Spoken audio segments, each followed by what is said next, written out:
Éric Fay est auteur de romans, d'essais, de récits de voyages et de nouvelles.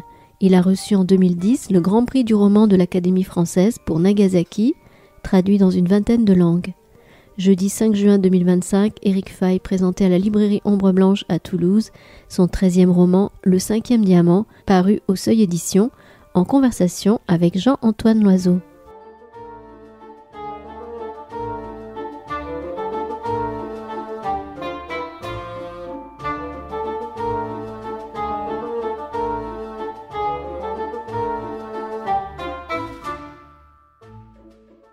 Eh bien, bonsoir à toutes et à tous. Très heureux d'accueillir Éric Fay qui va évoquer ce soir donc, le 5e diamant, son tout nouveau roman publié aux éditions du Seuil. Alors vous êtes, Éric Fay, non seulement l'auteur de romans, mais également de récits de voyage, de récits, de nouvelles, d'essais. Vous avez reçu en 2010 le Grand Prix du roman de l'Académie française pour Nagasaki, qui est traduite dans une vingtaine de langues. Et en 2012, vous étiez lauréat de la Villa Kojoyama à Kyoto, une expérience transcrite dans un journal malgré Fukushima. On avait eu l'occasion de se voir ici même, c'était pour Éclipse japonaise, je cherchais dans ma mémoire, et il y a eu d'autres romans depuis, c'était en 2016, Éclipse japonaise, et il y a eu le tout dernier, avant le 5e diamant, c'était le métro. Il suffit de traverser la rue. Il suffit de traverser la rue, voilà. Et vous nous proposez avec ce 5e diamant, alors un livre, moi qui m'a proprement estomaqué, je vous le disais avant qu'on arrive ici, j'ai été vraiment happé par cette histoire. C'est un livre à la fois qui peut dans le domaine de l'espionnage, qui peut aller aussi dans le côté scientifique. En fait, il s'agit on va suivre un couple de scientifiques qui vivent aux États-Unis, puisqu'ils sont présents dès la première page du livre. On est le 17 janvier en Nouvelle-Angleterre. C'est un livre en 3 parties. Une première partie, La mort du loup des steppes. Alors, le loup des steppes, on peut penser au roman de Hermann Hesse, ce roman de cet écrivain allemand. Et on est le 17 janvier à Concorde, en Nouvelle-Angleterre. Et plutôt que de me lancer dans une longue présentation, je vais me permettre, si vous le voulez bien, de lire le tout début du livre, parce que je trouve que très rapidement, on va faire connaissance avec donc ce couple et leur fillette Caroline, de 4 ans, qui sont donc présents à Concorde, en Nouvelle-Angleterre. En un rien de temps, une coulée d'air arctique meurtrière avait dégringolé jusqu'au 42e parallèle nord et vitrifié les lacs, corseté les arbres de givre et ourlé les champs d'épaisse congère. Entre 2 crachets de neige, Jeannette Tillerson et Michael Cardona vivaient leur vie d'astrophysiciens et universitaires, encore plus ou moins jeunes, plus ou moins amoureux, dans une petite ville à 1 heure de Boston appelée Concorde. Et cette petite ville prenait ses aises, phalanstères lâches et anarchiques de demeures victoriennes ou géorgiennes isolées les unes des autres par des rideaux de bouleaux jaunes et d'érables francs. Caroline, leur fillette de 4 ans, jouait, riait, pleurnichait, comme les enfants de son âge. Et chacun, à sa façon, interprétait le rôle qui lui était assigné sans se douter un instant que, à des milliers de kilomètres de là, sur l'échine ouralienne qui sépare l'Asie de l'Europe, une mécanique s'était enclenchée qui finirait par les atteindre à force de ricochets. Bien qu'on les tienne un peu à la légère pour toute puissante, celle qui tirait et tranchait les fils du destin ne pouvait dire quand le choc finirait par avoir lieu. De la même façon qu'il est difficile de déterminer la trajectoire d'un galet sur le miroir d'un plan d'eau, même si l'on sait que la poussée est proportionnelle à la surface de la pierre et au carré de sa vitesse. Le galet qui nous intéresse avait du pain sur la planche. Après avoir ricoché sur une base de l'Oural puis sur Moscou, il reprenait de l'élan à la surface d'un lac des Alpes. Ensuite, il viserait la grande flaque atlantique, ce qui le projetterait alors en plein Massachusetts. Il n'était donc pas près d'atteindre Jeannette Tillerson, son mari, et leur fille. Et cependant, il avait entamé sa course et rien ne s'opposerait à ce qu'elle allât à son terme jusqu'au dernier ricochet. Voilà, donc ça c'est un peu le point de départ du livre. On va quel a été le déclencheur de ce roman finalement, parce qu'après ils vont observer, je ne vais pas rentrer dans le détail, mais on va y venir progressivement.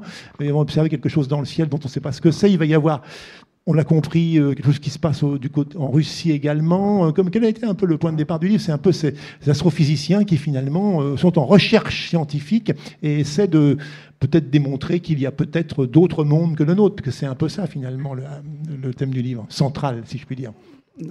D'abord, bonsoir à tous. Merci d'être ici, malgré ce beau soleil dehors. Pour répondre à la question, je dirais qu'il y a en fait plusieurs points de départ, mais ça faisait longtemps que les questions... Bon, moi j'ai toujours été amateur, passionné d'astronomie, d'astrophysique. Depuis longtemps, je me pose des questions sur l'espace, les profondeurs de l'univers, la possibilité de la vie ou de forme de vie en dehors de la Terre, voire en dehors du système solaire. Et ce qui a été le déclencheur du roman, disons, ce sont des vidéos diffusées par le Pentagone il y a quelques années seulement, à la fin des années 2010, montrant, alors c'était des films tournés pendant des manœuvres militaires américaines où des pilotes filmaient des objets, des engins qui se déplaçaient, qui suivaient les avions à des vitesses faramineuses, qui tournaient à angle droit à des vitesses étonnantes, parfois qui, comme ça se passait au-dessus de la mer, parfois qui plongeaient dans l'eau, qui ressortaient. Et le Pentagone a diffusé ces vidéos en disant « Nous ne savons pas de quoi il s'agit ». Voilà.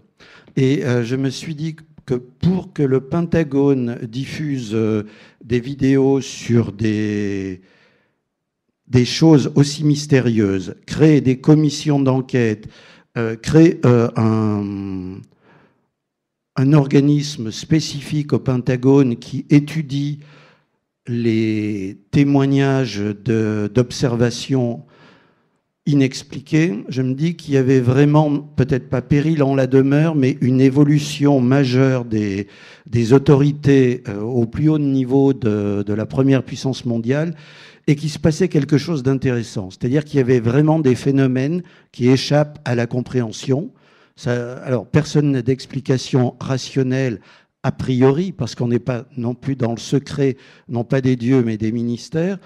Mais disons qu'il commence à y avoir la reconnaissance que... Il y a un questionnement, quoi. Voilà.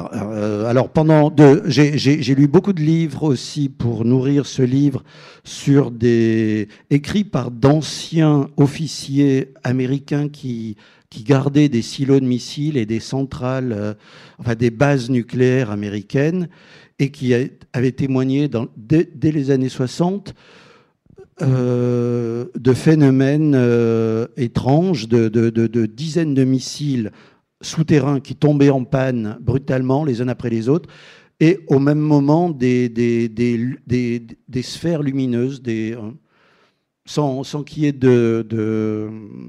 évidemment d'explication, mais concomitance entre l'apparition de sphères lumineuses et la mise hors d'état momentanée de missiles profondément enterrés dans les silos.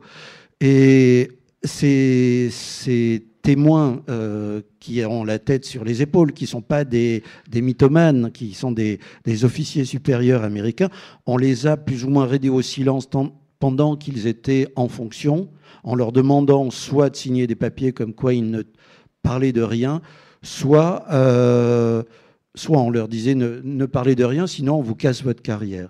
Donc une fois à la retraite, maintenant qu'ils sont très âgés, ils commencent à témoigner. Alors pareil, ce sont pas des gens, ce sont des gens très rationnels qui posent sur le papier ce qui s'est passé. Il y a eu plusieurs témoignages qui se recoupent d'une base à une autre. Et moi, ça m'intrigue. Et j'ai toujours pensé que la littérature devait se nourrir de l'inconnu, des zones inexplorées de la connaissance, des zones qui font peur aussi. Je voulais faire. Enfin, moi, ça me fait peur d'une certaine façon. Oui, la science a des limites. Il y a un moment où elle arrive à un point où les explications cessent. Après, il y a encore une zone où il peut y avoir des hypothèses. Et après, il n'y a plus rien. D'ailleurs, on ne sait pas. Alors, une des tendances de l'être humain qui a peur de l'inconnu est de dire, puisqu'on ne l'explique pas, ça n'existe pas, ou c'est le fait d'hallucination, c'est le fait de la mythomanie. Et voilà, donc le point de déclencheur, ce sont l'évolution majeure des autorités américaines vers ce qu'on a du mal à définir d'ailleurs. Hein. D'où ça vient, qu'est-ce que c'est, je n'en sais rien, je ne défends aucune thèse. Il n'y a pas de réponse à tout ça. Il n'y a pas de réponse. Alors bon, il y a des éléments qui arrivent. Oui. Et alors il y a aussi une autre chose, c'est qu'en 2017, on a eu la première visite connue d'un objet, d'un corps céleste intersidéral venant de l'extérieur du système solaire, et qui n'était ni une comète a priori, ni un astéroïde. Et certains, alors il avait une forme un peu comme une sorte de vous savez, je sais pas, les plaques de marbre. Enfin, seulement ça mesurait 400 mètres sur plusieurs dizaines de large, et puis ça se déplaçait dans l'espace. Ça fait une orbite elliptique autour du Soleil. Il a quitté à nouveau le système solaire sans qu'on puisse vraiment déterminer ce que c'était. Et un des pontes du département d'astronomie de Harvard, Avi Loeb,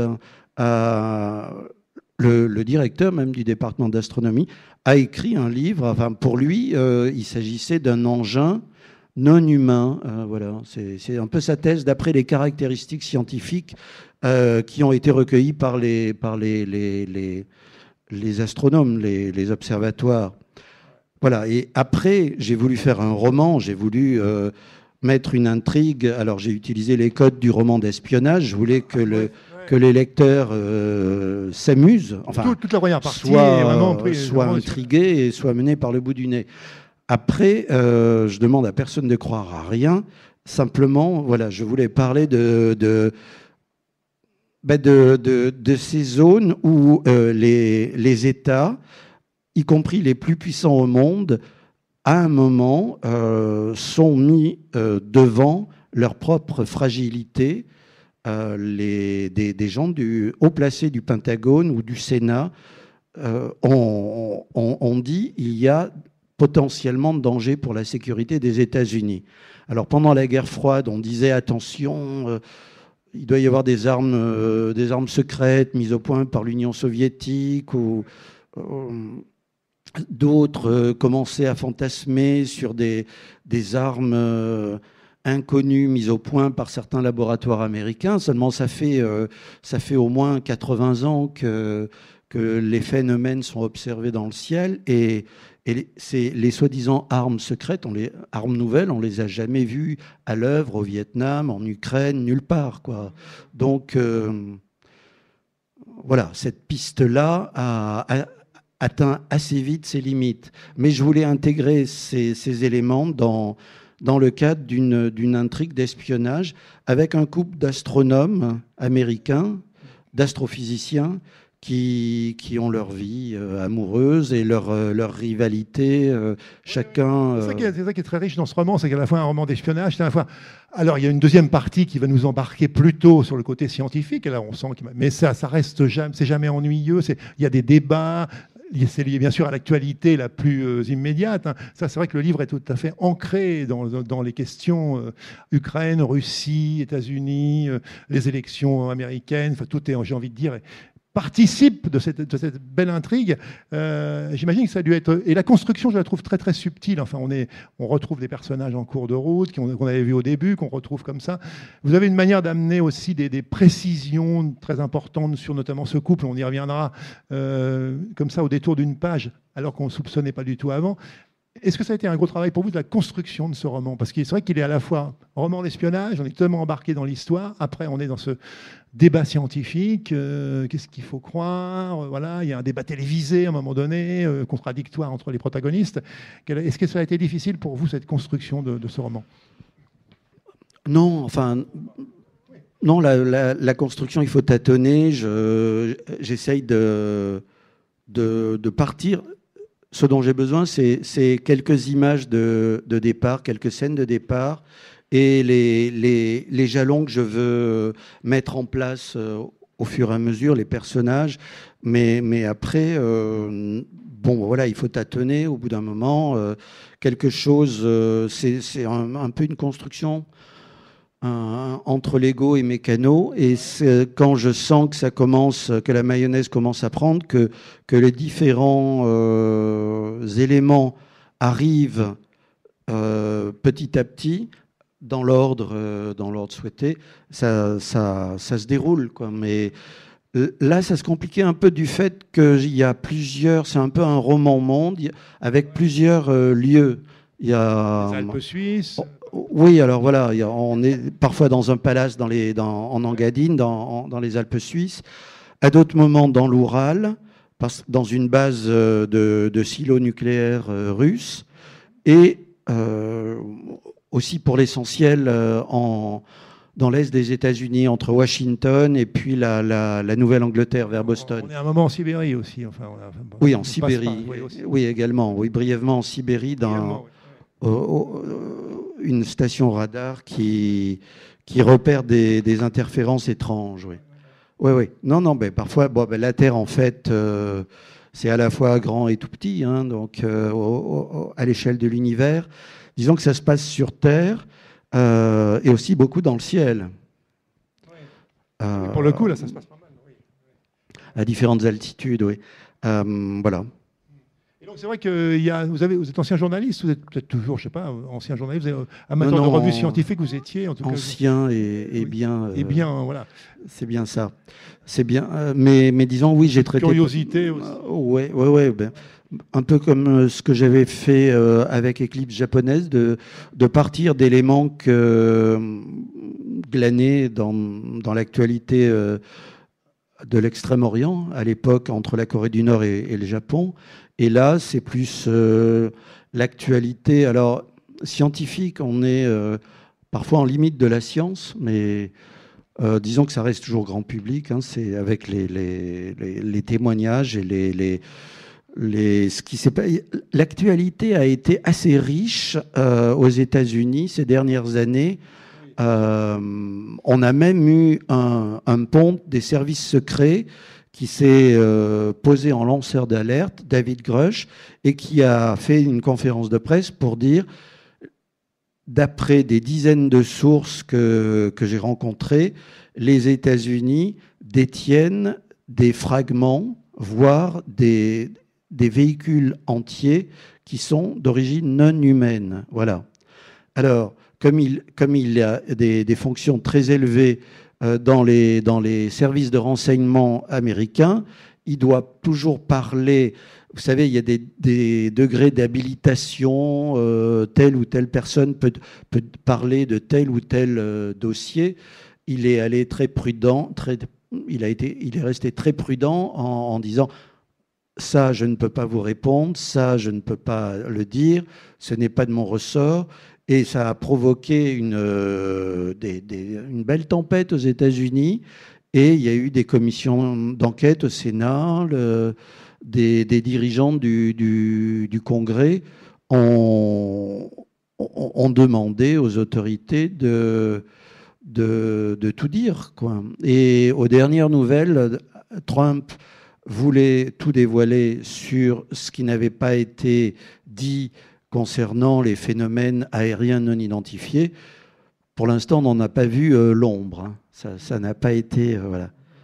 Mais je voulais utiliser en arrière-plan tout ce revirement des autorités américaines qui, jusque dans les années 2010, essayaient de tout bloquer, et maintenant, au contraire, essayent de faire appel à témoins, comme s'il y avait une inquiétude nouvelle ou une volonté de communiquer davantage avec le grand public, de le préparer. Je ne sais pas. Voilà. Donc, il y a un fond, c'est vrai qu'il y a ce côté... Il y a ce côté, en effet, la Russie, tout ce qui se passe actuellement, le rapport à Donald Trump, justement, qui a été réélu il n'y a pas très longtemps.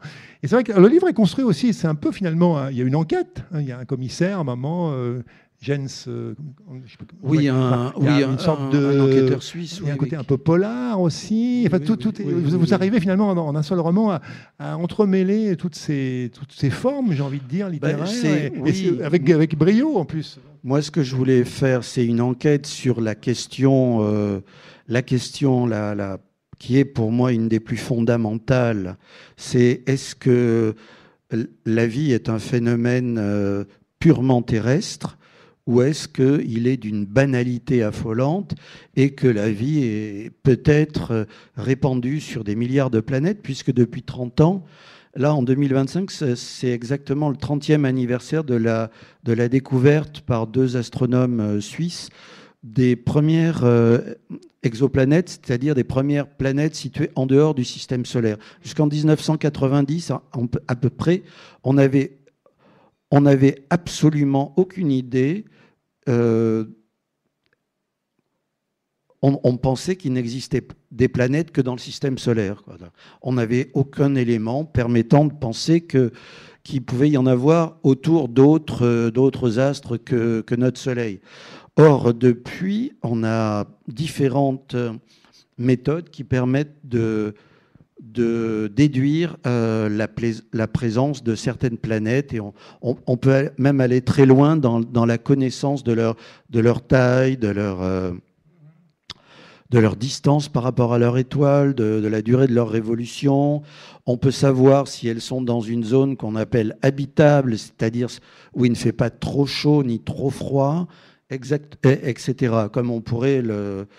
Comme la Terre et Vénus ou Mars sont dans la zone habitable par rapport au Soleil. Ça ne veut pas dire qu'elles sont habitées, ça veut dire que potentiellement, si ce sont des planètes avec un non gazeuse, comme la tellurique, comme la Terre ou comme Mars, il peut y avoir des conditions permettant de...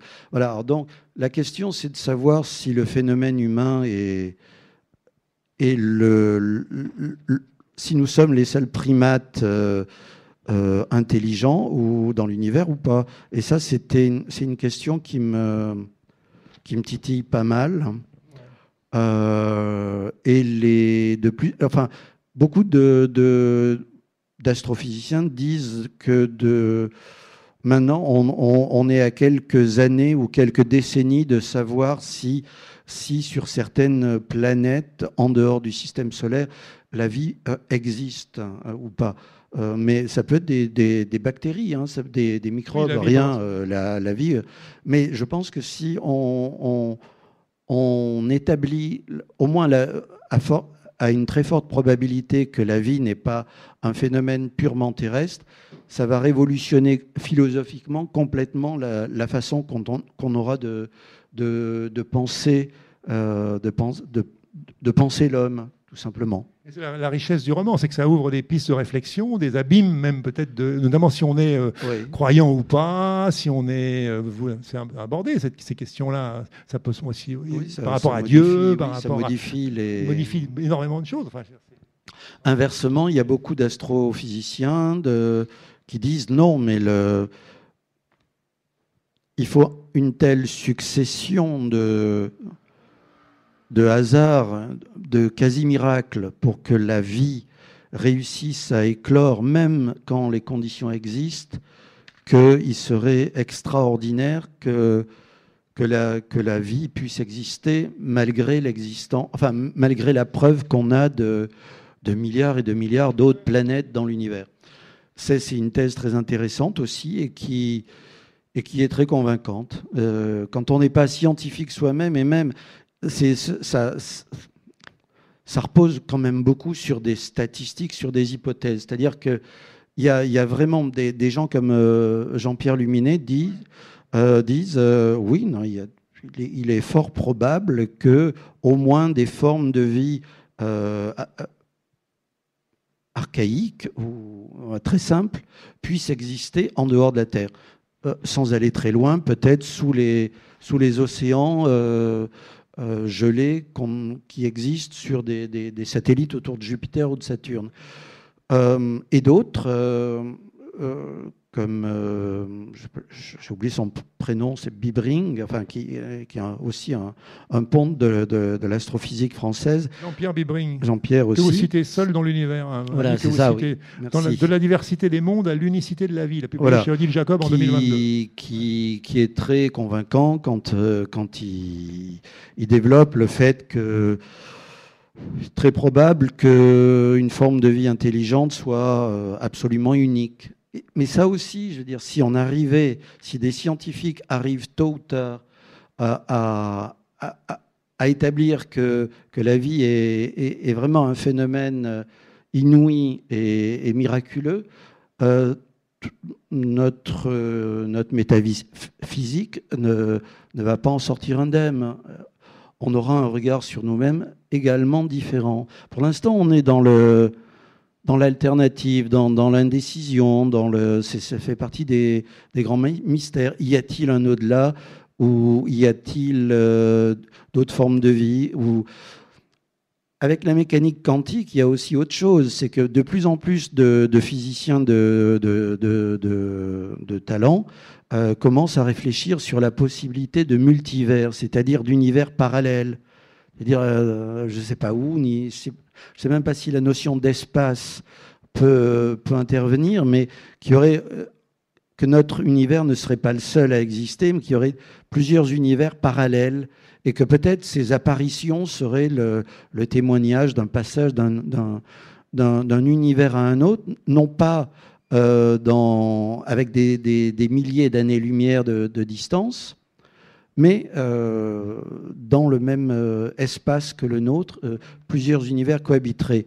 Et ça, ce n'est pas des fantaisies de poètes, ce sont des physiciens quantiques qui commencent à travailler beaucoup là-dessus. Alors là, notre imaginaire, à nous, pauvres humains, est vite saturé, on n'arrive pas à les suivre. Si on n'a pas une formation de pointe, c'est vraiment...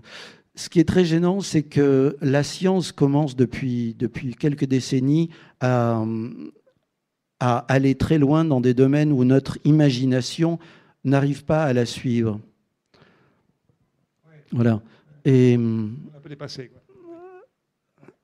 Totalement, oui. C'est-à-dire que notre cerveau n'arrive plus à concevoir les phénomènes qui sont décrits par les théories. Alors, c'est vrai que pour celles et ceux qui n'auraient pas lu votre livre, vous l'avez précisé tout à l'heure, Eric Fay, mais j'aimerais dire, voilà, on peut très bien le lire, c'est grand public, hein, ça reste tout à fait accessible, parce que là, on est dans des... Ah oui, mais on est totalement pris par l'histoire. Je ne suis pas du tout scientifique. Non, mais je reprécise, non, mais on est quand même dans un débat un peu qui peut paraître, quand on n'a pas lu le livre, peut-être de l'extérieur, très axé. Mais donc, c'est vrai que toute la première partie est passionnante sur ce côté espionnage, on est un peu dans un univers, voilà, entre les Russes et les Américains, avec ce commissaire Jens Ackerman qui enquête sur cette personnalité, sur cette femme Ania Sokolova, qui est donc, on ne sait pas trop qui elle est, on pense qu'elle est peut-être une courtisane, au début, mais progressivement, on va apprendre qui elle est vraiment. C'est vrai que je dis... Non, enfin, c'est alors courtisane moderne, escort girl de luxe, qui est tellement cotée qu'elle a accès à la nouvelle nomenclatura poutiniste, et elle entre guillemets, anime des soirées avec des gens très haut placés dans le monde russe, militaire, scientifique, financier.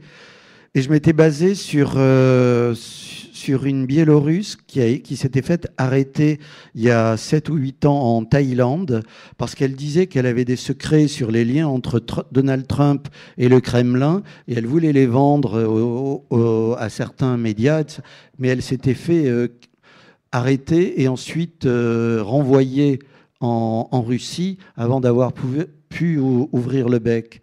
Mais je m'étais dit, oui, effectivement, c'est un bon moyen, enfin, pour faire de l'espionnage de haut vol, d'être embauché dans ces milieux-là de l'escorting de luxe, oui.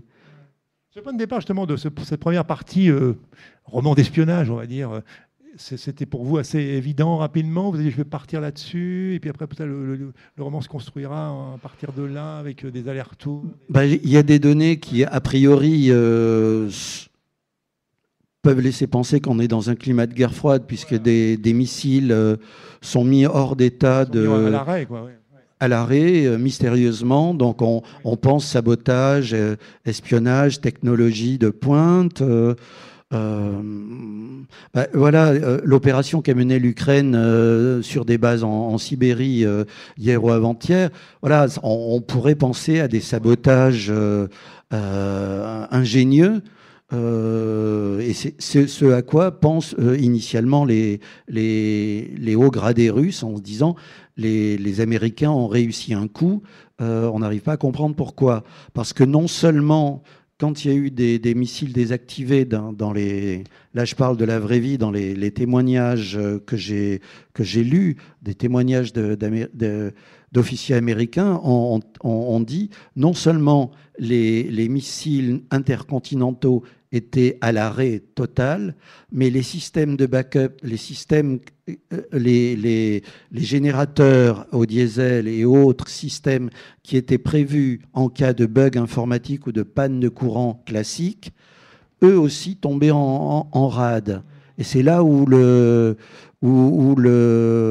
bas blesse, et on ne peut pas se dire c'est purement un bug informatique. Ça allait beaucoup plus loin. Peut-être peut-être un passage simplement pour donner un peu l'ambiance de cette première partie. Première partie, c'est un peu donc espionnage. Depuis son arrivée au Val d'Aos, son Jens Ackerman, c'est le commissaire qui enquête sur, n'a pas vraiment pris le temps de regarder Ania Sokolova, de bien la regarder. C'est la première fois qu'il a affaire à une de ces courtisanes surnaturellement belles qui traversent l'existence en business class au crochet d'un individu forcément plus âgé et fortuné. Son nouveau riche, à elle, s'appelait Oparine. Mais il aurait pu être l'un des 15 nababs russes dont les morts mystérieuses ont fait les unes de la presse au cours des derniers mois. Ania Sokolova doit faire son mètre 80, cheveux noirs, mi-longs, des yeux intelligents, et avec ça un air timide de première de la classe, gêné par son excès de beauté. Ackerman détourne les yeux et s'affranchit de la force de gravitation qu'elle exerce. Il repense à ce qu'elle a dit du bout des lèvres avant que le maître d'hôtel n'entre en scène. J'ai appris un peu par hasard des choses que je ne devrais pas savoir. Peut-être parce qu'il aime les séries télévisées et le suspense qu'elle ménage à la fin de chaque épisode, c'est à ce moment précis que le commissaire met un terme à l'interrogatoire. Rendez-vous est pris pour le lendemain matin vers 11h, 11h30. Ania Sokolova reprendra là où elle s'est arrêtée. Elle en dira plus sur les fameuses choses qu'elle ne devrait pas savoir. Et toute cette première partie va être un peu autour de ce thème de l'espionnage. Alors, peut-être j'aimerais qu'on revienne aussi à ces questions. Alors, le rapport de couple, là, parce que c'est un roman où les personnages sont vraiment incarnés, on y croit, on les suit, on débat, on échange avec eux, on débat. Et dans ce couple, vous l'avez évoqué tout à l'heure, Éric Fay, il y a cette dimension, ce sont deux scientifiques, donc elle étudie les exoplanètes plutôt, et on est au sein de leur couple, parce qu'ils ont une vie de famille, ils ont une petite fille, Caroline, de 4 ans, et on va être aussi embarqué dans leur rivalité par moments pour les découvertes, leur jalousie, leur lutte. Enfin, il y a cet ordre-là. Et c'est vrai que ce sont vraiment deux très beaux personnages incarnés. Et vous les avez trouvés rapidement, ces personnages, vous les avez créés, inventés, ça allait de soi pour vous, avec leur particularité. Oui, vous disiez que il y avait quelque chose d'un roman d'espionnage, mais c'est vrai qu'à l'intérieur du couple même, ils s'espionnent. Enfin, en tout cas, le mari espionne les fichiers, les tiroirs de sa femme pour essayer de savoir où elle en est dans ses recherches, pour essayer de savoir aussi, parce qu'à un moment elle disparaît mystérieusement et personne ne sait si elle a été kidnappée, où est-ce qu'elle est passée. Il y a quelques heures où on est à sa recherche et où il enquête. Il y a aussi beaucoup de dangers qui guettent ce couple de scientifiques. Il y a quand ils dévoilent leur thèse sur l'objet intersidéral qui pourrait être d'origine non humaine, il y a beaucoup dans la sphère complotiste américaine, beaucoup d'organisations qui commencent à se réveiller et soit à saboter leur cours à l'université, soit à cambrioler, enfin. J'ai fait exprès de pas trop en dire parce que. Oui, mais bon. C'est pas non plus, oui, parce que ça va. On le découvre. Voilà. Et entre eux, donc, oui, je pense que la rivalité peut exister elle existe entre artistes, elle existe aussi dans les couples de scientifiques. Enfin, ils sont tout à fait humains, et quand ils sont sur le même terrain, parce que ça, on peut le dire, parce que le cinquième diamant est le cadeau d'anniversaire qu'offre le mari à sa femme dès le début du livre. Ça fait 5 ans qu'ils sont mariés. Il lui offre d'abord un bijou avec 4 diamants, et il lui dit: le 5e, le voilà. Et il lui donne une feuille, une photo, une photo du ciel avec un point blanc entouré, et il lui dit: c'est ça le 5e diamant. Et connaissant son activité, sa femme lui dit: ah oui, tu es en train de m'offrir là un astéroïde, enfin un engin, un objet inconnu, étrange, que tu viens de découvrir. Et en même temps, c'est à la fois un cadeau, et c'est une façon pour l'homme de dire: regarde, je suis loin devant toi en termes de recherche. Je viens de tomber sur ce qui va attirer la lumière vers moi plus que vers toi. Il avoue même à un moment donné dans le livre, il le dit, il avoue sa jalousie, cette volonté qu'il a de domination aussi un peu sur elle. Enfin voilà, cette espèce de... Oui. Et qu'il aime jamais autant sa femme que quand elle est à la peine dans ses recherches, quand elle n'arrive pas à terminer. Je crois que dans l'amour humain, c'est une composante importante. Il y a une dimension de possession dans l'amour, l'amour passionnel, l'amour entre hommes et femmes, sexuel. Enfin, et la rivalité en termes de notoriété peut être cruciale dans les couples comme ça de grands de célébrités, parce que si l'un des deux fait une découverte, il est mis en lumière dans l'actualité, et il n'appartient plus vraiment à l'autre, quoi. Il lui échappe. Enfin, il y a quelque chose de cet ordre-là. C'est un débat, en même temps, c'est quelque chose de proprement sociétal et politique, parce que, évidemment, la découverte qu'ils font, après, il y a ce débat télévisé, ça, on laissera les lectrices et lecteurs découvrir ces passages-là, mais il y a quand même, vous l'avez dit, la sphère des complotistes, l'extrême droite, enfin, toutes ces questions qui sont là, présentes, et qui vont se révéler encore plus marquantes. Donc, c'est un livre ancré dans le présent le plus contemporain, en plus, donc... Oui, je voulais plonger dans ces nébuleuses d'organisations qui ne nous parlent pas beaucoup ici, enfin dans les noms ne nous disent pas grand-chose, mais qui ont été vraiment présentes, notamment le 6 janvier, c'était quoi, 2021 au moment juste avant l'investiture de Biden, quand il y a eu l'assaut du Capitole. Et toutes ces mouvances qui sont souvent surarmées et qui disent défendre la Constitution américaine, mais qui défendent en fait surtout le 2e amendement de la Constitution américaine, c'est-à-dire le droit de pouvoir s'armer à volonté, quoi, pratiquement. Et ces milieux-là, qui sont... très masculinistes, très complotistes, qui ont des visions très arrêtées sur la science, ou plutôt la nocivité, d'après eux, de la science. Je voulais les mettre en scène parce que il y a un clash continuel entre l'avancée des sciences et ces pensées. Alors souvent on plaisante sur les platistes, mais qui sont un courant de pensée fort, et pas uniquement aux États-Unis, une proportion importante de la population qui décide de croire que la Terre est plate parce que c'est son droit de croire ce qu'ils veulent, quoi. Malgré la science, malgré les satellites, malgré les vols sur la Lune et tout. Pour eux, la Terre est plate. Mais pas uniquement ça, c'est-à-dire qu'il ne faut pas toucher à la religion, il ne faut pas toucher à l'unicité de la vie et tout, à l'unicité de l'homme dans l'univers en tant qu'être pensant. Et Et ces mouvances-là se placent, font beaucoup d'entrisme depuis l'élection de Donald Trump. Hein. On voit bien tous les licenciements dans des organisations scientifiques, d'études du climat, d'études des océans, mais aussi au sein de la NASA, des réorientations, voilà, voilà, c'est en train de se passer.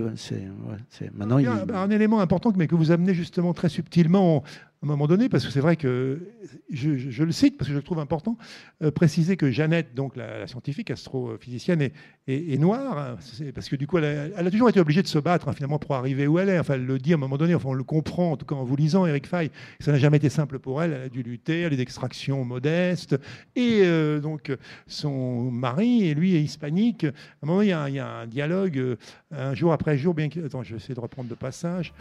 Tu crois que si j'avais été une jolie petite oie... Vous écoutez une rencontre à la librairie Ombre Blanche à Toulouse, lundi 2 juin 2025, avec l'autrice Najat Hashmi, autour de la publication de son roman Lundi, ils nous aimeront, édition Verdier. Marie qui prend la parole. Jeannette, arrête de te torturer. Qu'une noire dirige le département d'astronomie d'une université comme la tienne, c'est une première, et tu dois en être fier. Ne l'oublie jamais, tu le sais. En être fier. Fier ? Tu as vu comment on me surnomme sur certains réseaux ? Black Hole. Si seulement tu ignorais ces forums pour suprématistes blancs. Les blancs sont d'autant plus jaloux qu'ils ont l'impression d'avoir été lésés. Lésés ? Je leur ai volé une place qui leur revient de droit, de tout temps. Parce que tu es une femme, sans doute, oui, mais ta couleur de peau, franchement, je ne crois pas. Au fond de leur inconscient, peut-être, mais ça ne sert à rien de te tourmenter pour ça. Et puis, les WASP évoluent, certains en tout cas. Regarde, je suis un hispanique. Je ne ressens aucune condescendance à Boston, à l'université. Tu es un homme et tu n'es pas noir. C'est vrai que voilà, c'est cette dimension. Et quand j'écrivais ça, c'était en 2024. Je n'imaginais pas que, par exemple, là, ces derniers mois, depuis l'élection de Trump, certains je ne sais plus quel département ont supprimé. Si c'est le Pentagone, a reçu consigne de supprimer des archives photographiques les photos où on voit des aviateurs noirs pendant la Seconde Guerre mondiale. Il a fallu les supprimer. Et ça, j'aurais jamais... On m'aurait dit ça il y a un an, j'aurais dit non, bon, c'est pas possible, non, ils vont pas faire ça. Si, ils le font, oui. Il y a des algorithmes qui traquent tous les textes et les photos où il y a le mot « gay » aussi. Et c'est comme ça qu'on en est arrivé à une absurdité où il y a des photos de, vous savez, cet avion Enola Gay qui avait largué une bombe atomique a été supprimé des moteurs de recherche. Enfin, ouais, voilà. Et donc, voilà, ça y est, il y a une chasse... certaines formes de chasse aux sorcières qui est... Alors, c'est pas le communisme, parce qu'il n'y a plus de communistes, mais disons que c'est d'autres formes une autre forme de chasse aux sorcières, mais qui est vraiment à l'œuvre, là, depuis quelque temps. La réalité a largement dépassé, si je puis dire, elle a dépassé votre... Ça, oui. Et ça dépasse sans doute... Enfin, je pense que ce qui aura lieu dans 1 an ou dans 2 ans ira peut-être plus loin, oui. On n'imagine pas, peut-être encore, je ne sais pas. Et c'est vrai qu'il y a aussi ce rapport intéressant dans le livre, je trouve, entre... On est là, constamment peut-être là-dedans, c'est entre la réalité, ce qu'on voit, parce qu'à un moment donné, il y a dans le débat télévisé, je ne sais plus quel intervenant dit oui, les hallucinations, ça existe, enfin genre, vous êtes peut-être été, voilà, on est tous, un jour ou l'autre, on peut être, entre guillemets, victime d'une hallucination. Bon, voilà. Donc il y a le rapport réalité, il y a le rapport aussi, parfois du rêve, aussi du songe, aussi, parce que je crois que le roman est aussi là-dessus, un peu sur, à un moment donné, je ne vais pas trop en dévoiler, mais il y a ce côté, voilà, je ne sais pas si c'est quelque chose à qui vous intéressait aussi d'aborder dans ce roman.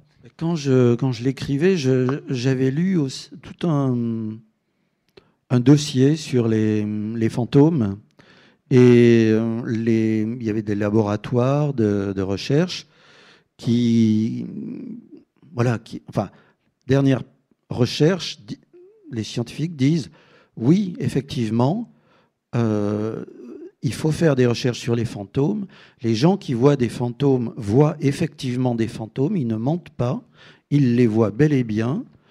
Et ce sont des hallucinations, et on enregistre dans leur cerveau quand ils ont des signaux comme quoi ils sont terrorisés, comme quoi ils ont des apparitions.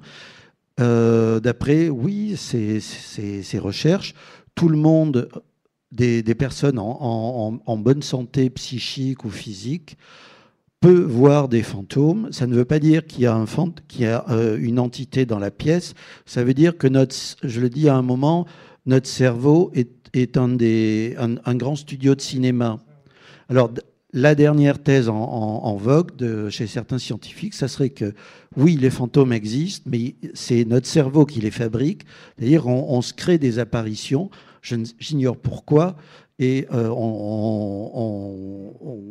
on se fait des frousses, on se fait son cinéma d'une certaine façon. Alors, par extension, certains disent, oui, effectivement, il y a aussi des lumières dans le ciel, des lumières inexpliquées, mais ce sont aussi des hallucinations.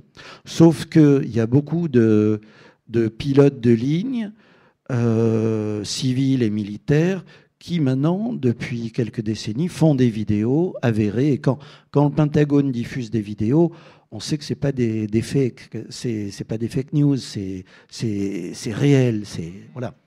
Alors, et je pense qu'on ne peut pas avoir la vidéo d'une hallucination. Ça, non, je ne crois pas. C'est difficile. Ça paraît difficile. Voilà. Vous avez évoqué, on se fait son cinéma intérieur, si je puis dire. Le livre est aussi, alors moi je le vois, totalement adapté au cinéma. Je trouve que ce serait formidable. Enfin, en vous lisant, Eric Fage, j'ai une espèce de... Vous avez une écriture, je ne sais pas, il y a un sens de la scène. Oui, ou une série, non? Pardon? Une série? Non, une série télévisée, je ne sais pas. Oui, peut-être une série, voilà. Enfin, voilà. Et le livre est aussi lui-même, il y a des saupoudrés comme ça, des références au cinéma aussi. Citizen Kane, au passage... L'homme qui en savait trop. L'homme qui en savait trop dans la version 1934. Oui, et puis aussi des petits clins d'œil vers des séries, comment ça s'appelle il y avait Les Envahisseurs, et puis plus récemment X-Files. Non, mais oui, bien sûr, parce que on trempe dans on aime se faire peur, on a besoin d'un peu de frousse quand on se divertit. Et voilà, bon, j'utilise ces codes-là, oui. Troisième partie, cette citation de Fernando Pessoa. La troisième partie s'intitule « Le filtre de Hanson », avec Pessoa en citation « La littérature, comme toute forme d'art, est l'aveu que la vie ne suffit pas ». Oui, enfin ça, c'est une citation que je pourrais placer un peu partout. Oui, mais quand même, pour vous l'avez placé ici. Oui, je l'ai placé là, mais après parution, je me suis dit, mais pourquoi je l'ai placé là Oui, le filtre de Hanson. Alors, le filtre de Hanson, c'est très intéressant. Ça aussi, c'est appliqué à la possible vie de civilisation dans l'espace, mais aussi à la nôtre. C'est pas une théorie, mais comment dire, un concept selon lequel, à un moment ou une autre, une civilisation évoluée atteint un seuil où les propres progrès qu'elle engendre menacent de la tuer. Menace de tuer notre civilisation. Alors, toute ressemblance avec la civilisation humaine de 2025, bien sûr, est totalement fortuite, quoi. Le dérèglement climatique, les craintes d'apocalypse nucléaire, l'acidification des océans, etc., etc. Je pense qu'on est en plein dans le filtre de Hanson et ce concept-là dit, à un moment, une civilisation, soit elle s'éteint, comme c'est arrivé pour celle de l'île de Pâques ou par les Mayas, parce que à un moment, ils ont provoqué un tel désastre écologique que la civilisation s'est totalement éteinte par des guerres civiles, par des incendies, etc. Et peut-être que dans l'univers, il n'y a plus qu'un cimetière de civilisations qui se sont toutes éteintes parce qu'elles n'ont pas réussi à franchir le filtre de Hanson dans lequel nous-mêmes venons d'entrer depuis quelques décennies avec ce qu'on appelle, de façon optimiste, le progrès, mais qui est en train de Enfin voilà, on ne peut pas se projeter dans quelques dizaines d'années. Peut-être qu'on s'en sera tiré, mais disons qu'on aura eu chaud si on s'en tire. Voilà. Peut-être on va vous poser des questions. Avez-vous des remarques, des questions, des réflexions pour Éric Faye à propos du 5e diamant, un roman, vous l'avez compris, que je vous recommande vivement, aux éditions du Seuil. Oui, monsieur. Merci beaucoup, Éric Faye, le 5e diamant, donc aux éditions du Seuil, votre nouveau roman. Je précise que cette rencontre est enregistrée. Vous pourrez retrouver donc la rencontre sur le site de la librairie Ombre Blanche d'ici quelques jours, et également sur le site de Radio Radio, qui est une radio toulousaine qui est partenaire pour l'enregistrement de ces rencontres. Merci de votre attention et merci beaucoup, Éric Faye. Donc le 5e diamant. Merci à vous. Merci. Le livre d'Éric Faye, Le 5e diamant, est publié aux éditions du Seuil. Éric Faye est aussi l'auteur de Éclipse japonaise en 2016, Le bureau des jours perdus en 2021, La télégraphiste de Chopin en 2019, Il suffit de traverser la rue en 2023, paru également au Seuil. La rencontre que vous avez écoutée a été enregistrée jeudi 5 juin 2025 à la librairie Ombre Blanche et réalisée et mise en onde par Radio Radio en collaboration avec Radio Radio Plus et Radio Terre.